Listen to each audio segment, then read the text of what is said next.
Hi, welcome to my channel. My name's Jordan and this is Books with Brew Shoe. I like to drink coffee and read books. Thank you for tuning in today for an impromptu reading challenge. Now, spoiler alert, this is the second time I have had to record this clip because I realized that some of the clips I recorded the other day and everything that I've recorded today was accidentally in slow-mo with no audio.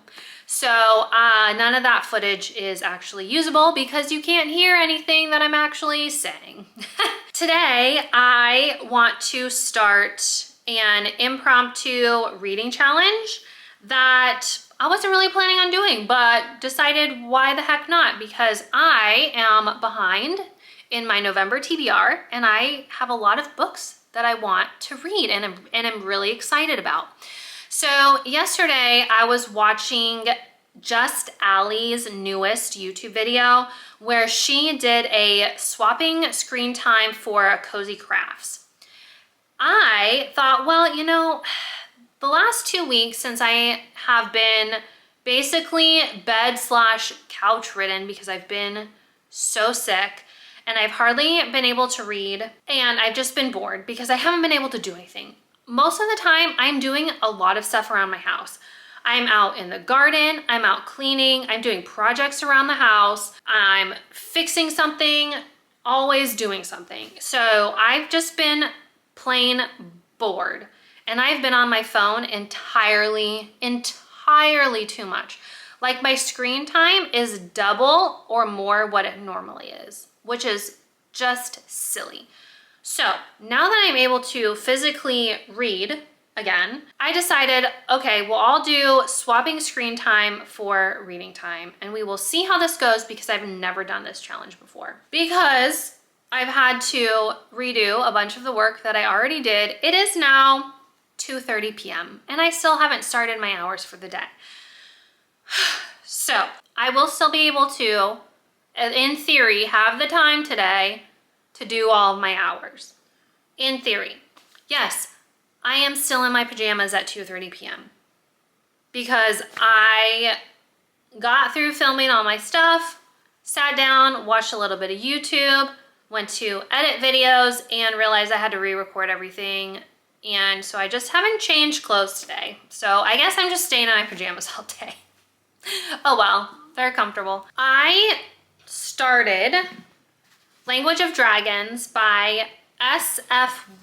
Williamson. Yes, S.F. Williamson. I started this last night, so I'm barely into it.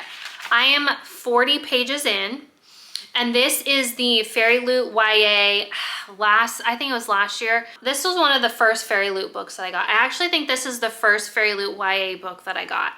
The writing is quite large and the margins are large, so it's reading really fast. And this edition is so pretty. Oh, I've got a hair on it. My hair's everywhere, imagine that.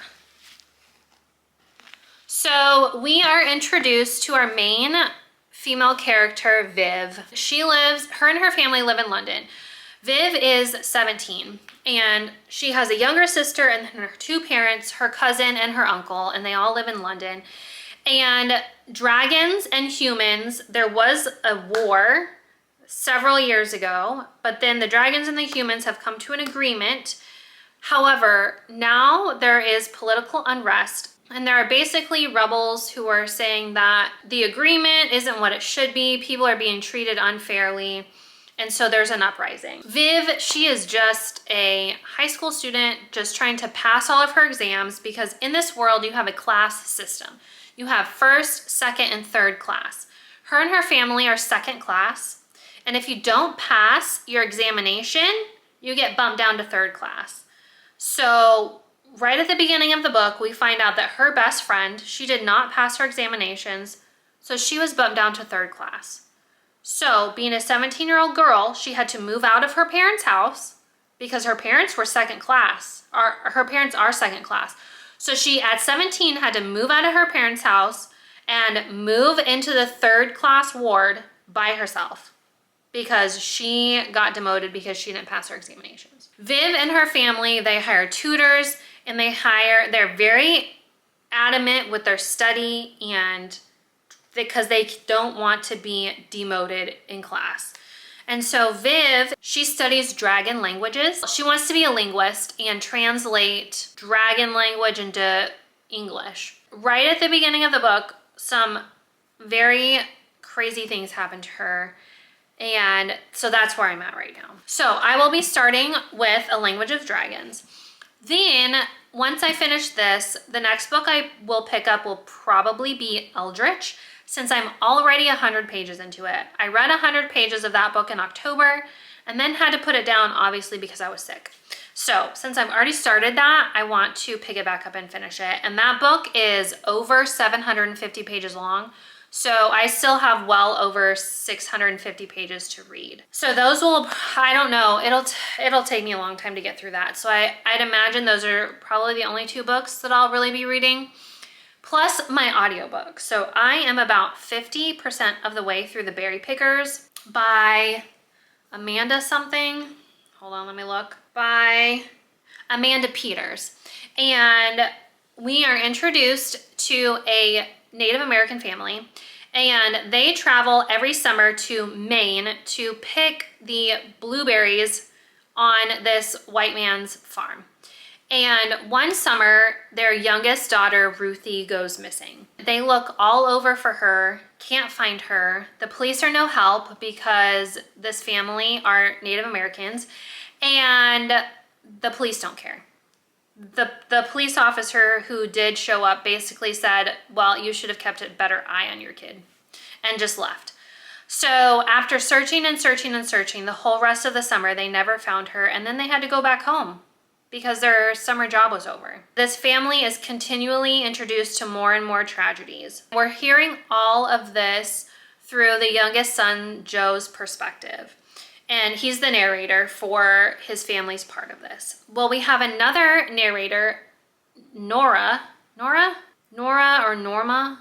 I can't remember. Anyway, she was a young child and she was having these dreams of, she had an imaginary friend, and she was having dreams of like that she had siblings and that she had like other adults in her life. Her parents keep telling her to just forget the dreams, stop talking about them.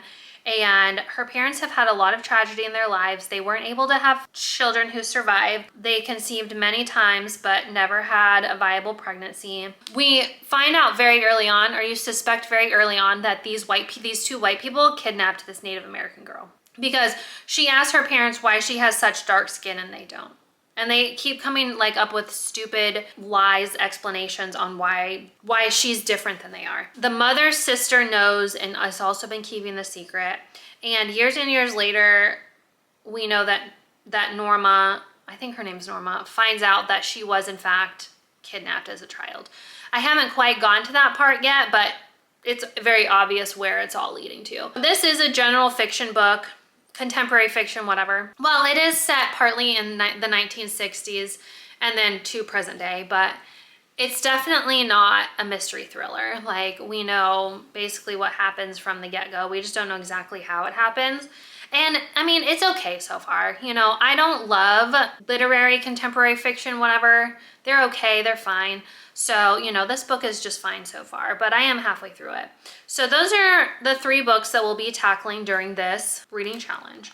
So let me pull up how long I will be reading for today, because it's way too long. And I've decided that if there's any time within these specific days that I was using the internet or Pinterest for like cooking recipes or watching the news or something like that, I am not going to count that time, because I just think it's silly to count that time when I was using my phone for a recipe to cook with, you know what I mean? Today we have 4 hours and 57 minutes to read, which is a lot. And on Tuesday we have even more. It's ridiculous how much I've been on my phone. Today, 4 hours and 57 minutes. So it is now 2:40 in the afternoon, and I have got to get reading because we're running out of time. We're running out of daylight. The sun is already starting to go down, which is really, I I like cozy reading vibes, but the sun's going down and it's too hot to have like a fire in the house or in my fireplace, because like right now it's 75 degrees outside, so there's no way that I'm building a fire in the fireplace. It's just too hot, and it's not getting cold enough at night either. It's still in the 60s at night. That means that the garden is doing really well. So the bush beans are still growing, doing good. I went out this morning and fertilized all of the garlic, so the garlic is doing well. The broccoli and the cabbage, excellent. I like winter crops way better than summer crops.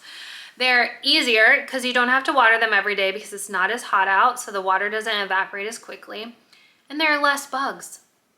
There are less bugs. I had so many problems with bugs this summer in my garden. Now, this is the first year that I've ever had a garden. So newbie, don't know a whole lot about stuff, was doing my best. And I was just shocked at the number of army worms that I had on my plants. Like literally, I had to go out there and check them multiple times a day. And that's hard when you're at work. So I would have to try to check them in the morning, which it's dark outside when I leave for work. Even during the summer, it's dark outside when I leave for work. So it's hard to see. And then you get home, and by the time you get home, your plants are freaking devoured by these freaking worms. So I had to like figure out ways to like keep the worms off, to keep the eggs from getting laid. And it was hard for me. It was hard for me. And then we had a couple of days where it was so freaking hot out that a bunch of the plants just burnt up because the sun was so hot and I didn't have any shade covering everything. So it's just a constant battle. So I like winter crops much, much better. But anyway, my battery's about to die, so I gotta go charge that, and then we will get into reading this book. Finally starting this. And you see that? Is it in focus? Let's do this.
Today in front of my pretty fireplace. Yesterday, I was able to get through all 5 hours.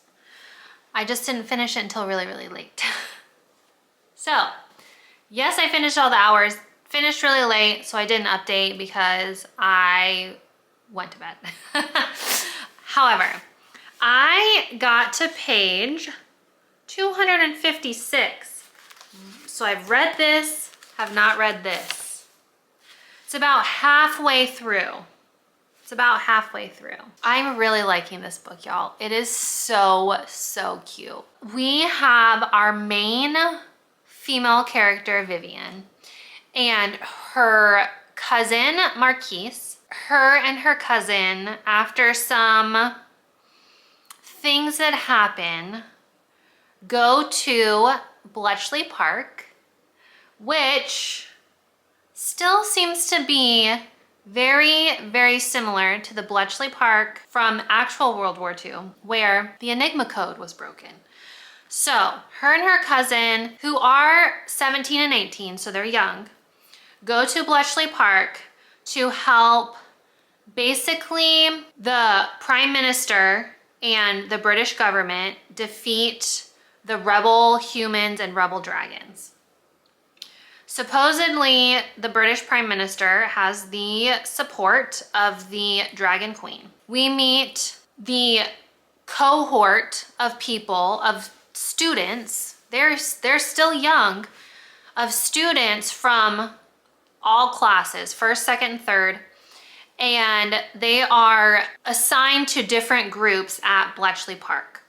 And everything's top secret. They're not supposed to talk about anything, but basically it's trying to decode dragon echolocation. So it has been determined that dragons are communicating to each other via echolocation, and the humans are trying to interpret it so they can understand what the dragons are saying to each other.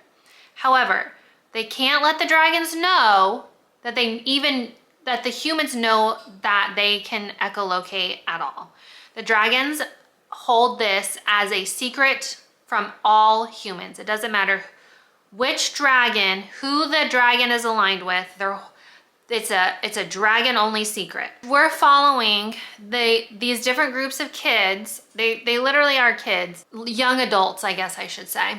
And they're trying to help defeat the rebel humans and the rebel dragons. And there's some interesting things that are coming out about the Prime Minister. She is enacting a lot of laws that are basically withholding information from the people and not allowing anybody but first class vetted British citizens to study dragon languages.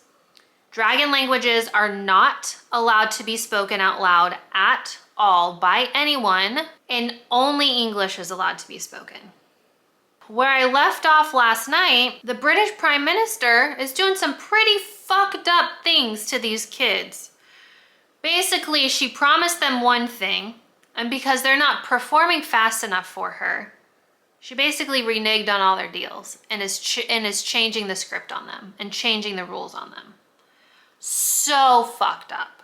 So I have a feeling that Viv and Marquise, and at least most, if not all, of the other students at Bletchley Park, and maybe even some of the professors, are going to start supporting the rebel cause. That's just the feeling that I get.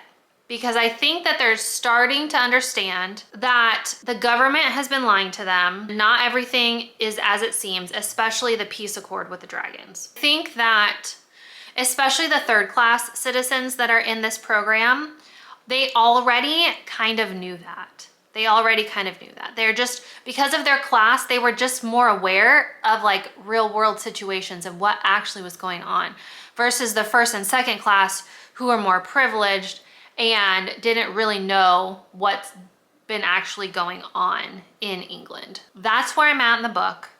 Really enjoying it so far, halfway through. Now, for today's hours, it's already kind of late in the day. I got a late start. Today I have 5.5 hours. Yeah, so today I have 5.5 hours, even longer than yesterday. I'm gonna get cracking on that. I will update you once I'm, at least halfway with the time or even finished. We'll see how my day goes. We'll see how the rest of the day goes. But 5.5 hours for today. I will go ahead and start reading. Okay, guys, day 3. So last night I finished all of my time and I finished A Language of Dragons. Y'all, this book was so good. This book was good. It was good. I really, really enjoyed it. Now, you do have to remember that it is YA. The main female character, she's still trying to understand who she is. She's only 17, so she's still learning who she is. She's also learning that the world she grew up in, the things that she believed, are actually not true. That she's been living in a bubble. So she is trying to also understand and come to grips with that. Some of the choices she made were back and forth, wishy-washy. Oh, I'm gonna do this. No, I'm not gonna do this. I'm gonna do this. I'm not gonna do this. She was trying to make the best of a bad situation, and she's 17. But I enjoyed the characters in this book.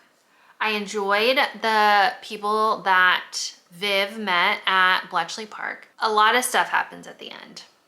Like, a lot of stuff happens at the end, and some sad stuff happens at the end. I was definitely crying reading like the last 40 or so, 50 pages of this book. Bear that in mind. However, there is a good reason that the second book in the series is called A War of Wyverns. There's a very good reason why it's called that. I really enjoyed this book. I enjoyed the pacing. It wasn't too slow. There was always something happening. I wish there was a little bit less back and forth with Vivian and her decisions, but I also understand why that was the case. I'm hoping that all of her turmoil and her indecision, gaining knowledge will help in the next books with her character. And I hope they will. I really hope they will. I ended up giving A Language of Dragons 4.5 stars. That's how much I enjoyed this book. It was really good. Fast-paced, kept me interested. I didn't want to put the book down. Definitely, definitely good. 2 days, 1 book. That's really good for me. This should be a sign that I really do have the time to read a lot and finish a book in 2 days. I just spend it on my stupid phone instead. Let's see for day 3 what kind of screen time we have. Day 3, last week I was on my phone for 6 hours and 35 minutes. Y'all, that's crazy. I was watching the news for some of it, and I was also filling out some paperwork for one of my doctor's appointments, so I'm not going to count those 2 things. After subtracting all of that out, we're left with 6 hours flat. So I will be reading for 6 hours today.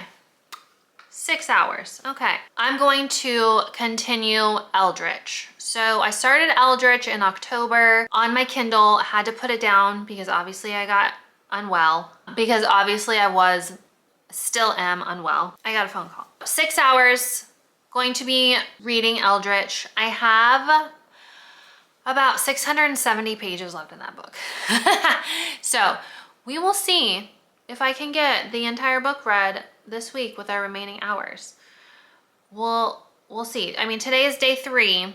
So in theory, since I said I was going to do this for 5 days, I really only have today, tomorrow, and the next day. We'll see if I decide to stick with 5 days or if I want to try to do 7 days.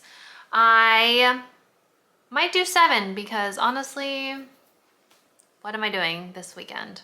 Nothing. Again. Okay. Well, I will check back in with an update once I have gotten into some reading. Okay. Day 3 update. Unfortunately, I did not read all of my hours yesterday. So yesterday I started with 6 hours of reading time, and honestly, I got caught up looking at hotels with my sister for a trip that we're going on, and spent way too much time online looking at different hotels trying to figure out where we're gonna stay. That is how I spent a big chunk of my time instead of actually reading yesterday. Out of the 6 hours, I read for 3 hours and 40 minutes, got to page 211 in Eldritch. So I read just over 100 pages yesterday. So I left off the day with 2 hours and 20 minutes left on the timer. Since at least today and tomorrow I have less time, I might try to incorporate those 2 hours in somewhere, but I'm not promising that. We're just gonna see how it goes. So far in Eldritch, I had to actually look up a summary of Anathema because I couldn't remember exactly what happened at the end and why the characters were in the situation that they were in at the beginning of this book. I couldn't remember. And I thought that I would be able to get through it and be just fine, but I was still a little confused. Basically, the beginning of Eldritch picks up right where Anathema left off, like literally right where it left off. Zavander and Maveth are in the mortal world and they're trying to figure out some stuff there. And then you also have Zavander's two assassin friends. You have Kaz and Revisio. We're also following their points of view at sometimes because they're in Elysium. Is it Elysium? They are trying to basically, they're like traveling all around. There's a lot of stuff going on and I don't want to give it away from the first book because literally we pick up right where the first book left off. And so we're just following the different characters. They're sort of kind of stagnant at this point, like trying to get to their end goal still. And then we also get flashback chapters from when Zavander was imprisoned. So in the first book, we did not get any flashbacks for Zavander. We weren't really sure, like we knew he had been in prison and he went through some really bad shit, but now we're finding out exactly what was happening to him while he was going through all of this and how he became how he is. So I like that we're getting some flashback chapters so that we can know more about his history and how he met Kaz and Revisio. So glad we're getting that. That's really where a lot of the action is happening on the flashback chapters. And then it's kind of like the present day chapters, we're following them through a journey, especially Kaz and Revisio. We're following them as they're like traipsing across. I'm really enjoying it. 200 pages in. I just really enjoy this world and these characters, so I'm loving it. Day 4. Last week, I was on my phone for 4 hours and 5 minutes, which is significantly less than yesterday's time. I was, for some of that time, ordering groceries and looking at a crochet pattern that was the day I was actually crocheting. If you watched my fall reading vlog from a couple weeks ago. So I was actually crocheting and I had the pattern pulled up on my phone. For those couple of things that I was doing, I'm subtracting that time. Today we're left with 3 hours and 20 minutes. Because it's so short, 3 hours and 20 minutes, I might try to include some of those 2 hours from yesterday. Don't hold me to it though, because I might not. We'll just have to see how it goes. The goal for today is 3 hours and 20 minutes of reading. I will check back in with you once I get through these 3 hours.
Fresh out of the oven, looks pretty good. Now I just have to wait for it to cool.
right, guys. It is now 6:30 p.m. on the next day. Oh, I don't have my phone. After I finished with work today, which was really only an hour and a half ago, I haven't done a whole lot. I do have eye patches on. So I finished the time yesterday.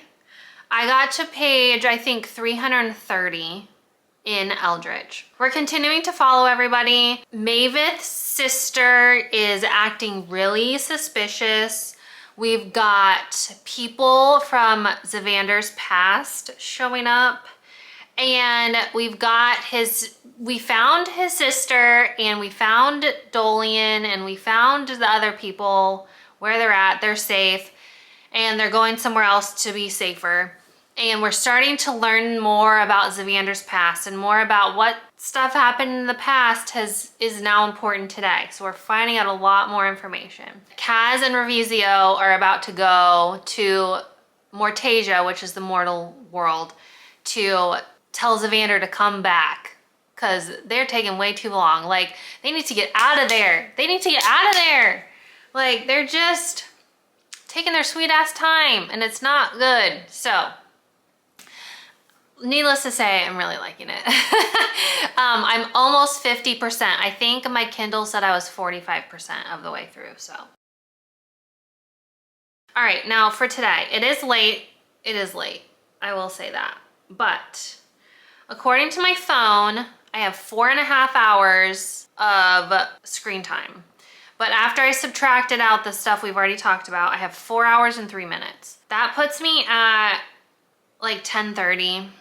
We'll see. I will probably finish that tonight, I'd imagine. Or at least get really close, especially since I'm starting so late today. I'll honestly probably update tomorrow because it'll be late when I finish tonight. So I will see you guys tomorrow with another reading update. Day 6. Today day 6? I don't know. Yeah, okay. Day 5/6 update because it's now 7 p.m. Oh, geez. And I've already showered and I'm in my PJs. So yesterday I had 4 hours and I got through 2 of those. So I got through half. I ended up going to bed rather early because I was so tired and I had such a terrible headache. Like, I couldn't keep my eyes open anymore. My head was hurting. So I cut my losses and I went to bed. So I got half of the reading done yesterday. It is what it is. So now I'm technically 4 hours behind of where I should be. Now, today, the hours were 4 hours and 28 minutes. So I started my timer already and I've been reading for a little bit today. So I'm at 2 hours and 38 minutes. So basically I've already read for 2 hours today. And I still have 2 hours and 40-ish minutes, little less than that, left for today. That still puts me at quite late in the day. That puts me at finishing at just before 10 o'clock. So probably won't get any extra hours in tonight because I was so tired yesterday. I slept for 11 hours last night. I slept for 11 hours and honestly could have kept sleeping and then woke up, had some stuff to do, and then proceeded to fall asleep on the couch for like an hour this afternoon and take a nap. I think I'm just tired. Like, my brain is just tired. So I have 2 hours and 38 minutes left for today's timer. Still really loving Eldritch. I'm on page like 400 something, in the low 400s. We're definitely finding out more, like more stuff is happening. And some people just came onto the scene who I thought were dead. Maybe I just am not remembering right from the previous book, but I thought they weren't alive anymore. So I was rather shocked when they showed up because I thought like they were done. We didn't have to deal with them anymore, but apparently that was incorrect. So now Maveth is in a bit of a situation and Zavander's health is continuing to decline. And so we're rather worried about that in that situation. So where I left off, we're in a bit of a predicament. It's slow going because you're going back and forth through so many different POVs. You've got Zavander's, Maveth, and then Zavander in the past, and then you have Kaz, And those are so far the only ones that we've gotten. We haven't got any of Rakaya's point of view or Dolian, so we don't really know what's happening with them. It's like, it's slow going because you keep bouncing back and forth between so many people because different things are happening at different places at the same time. So I'm still really enjoying it though. I just really like this world. I love the world that Kari Lake has created in this series. It's so intricate and it's so interesting. There are so many different types of people and it's a different magic system and different types of creatures, and I really, really like it. So still enjoying it. I've got some hours left to read for today. Obviously, I'm gonna keep reading for tomorrow too, so just make it a full week's worth of switching reading time or switching screen time for reading instead of just the 5 days that I originally planned. Since today is day 6, may as well just continue on and make it a full week. I think tomorrow I have quite a bit of time. I think like 5 or 5.5 hours, something like that. But I've got some stuff to do around the house, so I can listen to my audiobook, which I decided to DNF the Berry Pickers because I just didn't care. I was halfway through the book and I just didn't care. Like I knew, I kind of figured how it would end, just not all the intricacies, and I just didn't care anymore. Like, so it would have been like maybe a 3-star read and I just didn't care. I just didn't want to read it anymore. So I just DNF'd it and returned to the library alone. I was able to get The Last Mrs. Parrish audiobook from the library, and that is also on my November TBR. So I will be starting that tomorrow while I'm doing stuff around the house. So I will check back in with you tomorrow once I have an update. And I did do my nails. The sparkly. Anyway, I love this color. I think it's called pumpkin spice actually. I don't know, but I did actually do my nails, so. I'm just rambling at this point. I don't know what else to say. I have nothing else to say. So, tomorrow. All right, today's day 7. This will be the last day for switching screen time for reading time. So, update on yesterday. I did finish all 4.5 hours yesterday. And again, it was still rather late, so I immediately went to bed, but finished all 4.5 hours, so I'm super happy about that. I think I'm on page 500 and something. I've got, I don't know how many pages left. 300 pages left, something like that. We are continuing to follow everyone around, and I realized how the people who I thought were dead, I realized how they were still around, but we hadn't seen them yet. So we answered that question. Maveth finally stands up for herself, which is so great, from these people who have treated her terribly her whole childhood. So she finally stood up to them, so that was good. And her and Zavander are working through their issues, and we got to see a little bit more of Ravox, who I love. So we're just continuing on. There was actually kind of a cliffhanger for Kaz and Revizio's point of view. Like the end of their POV chapter, it kind of ended on a cliffhanger. So kind of want to make sure that they're okay, you know, because some stuff happened to them. Let's go over the hours for today. It is a rather dreary, overcast, rainy day outside right now. I know you can't see. Oh, my battery's about to die. Shoot. Okay. So today we've got 5 hours and 23 minutes. However, I'm subtracting out an hour. Yeah, I'm subtracting out an hour for all of the extra stuff, news and stuff that I was looking at. So instead of 5 hours and 23 minutes, we've got 4 hours and 23 minutes today. So I will check back in with you, and I would like to make some pumpkin bread today. Okay, back for the last update of the video. So for day 7, I got almost all of the hours read. I only had 1 hour left on day 7. So day 7, I read for, I don't remember how many hours I had. Did I have 4.5 hours? I had 4.5 hours and I read for 3.5 hours. So I got through some of the days, didn't get through all of the days, but you know what? At the end of the day, I did more reading than I normally do, so that is a plus. I was still however, on my phone too much. So I'm gonna have to come up with something different to try and keep me off of my phone. And I think I have an idea in mind. I got all the way through A Language of Dragons, and I got most of the way through Eldritch. So I have 100 pages left of Eldritch. I got almost all of the way through Eldritch, which is good news. Thank you for sticking along for this long video. If you are still here and hanging around, leave a cell phone emoji in the comments. Please give this video a like, subscribe to my channel, and I will see you in the next one. Bye.